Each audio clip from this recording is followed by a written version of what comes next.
In today's video, I'm going to teach you how to create vertical lines between columns in Microsoft Word.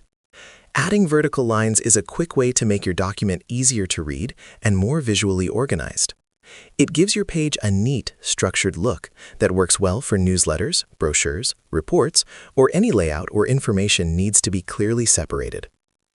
There are two situations where vertical lines are commonly used. One is when you are working with newspaper-style text columns, and the other is when you are using a table. In this guide, we will focus on text columns so you can improve the layout of your written content. Start by opening your Microsoft Word document and making sure your text is already arranged into columns. If your content is still in a single block, go to the Layout tab on the ribbon and click on Columns.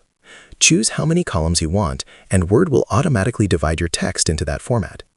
This gives you a clear starting point before adding the lines. After your columns are set, stay in the Layout tab and click on Columns once again. At the bottom of the list, select More Columns. A dialog box will open with additional settings that control how your columns look. In this window, find the option labeled Line Between. Check that box, then click OK. Right away, Word will insert vertical lines between your columns. These lines help guide the reader's eyes and separate sections of information without changing your content.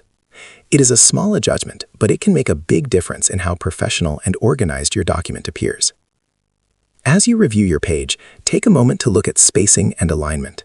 Vertical lines should support your layout, not crowd it, so adjust your column width if needed until everything feels balanced and comfortable to read.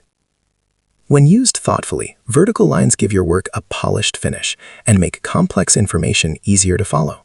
They're especially useful for structured documents that compare ideas or present details side by side. If you found this video helpful, let me know in the comments. Give it a like, subscribe to the channel, and don't forget to hit the notification bell.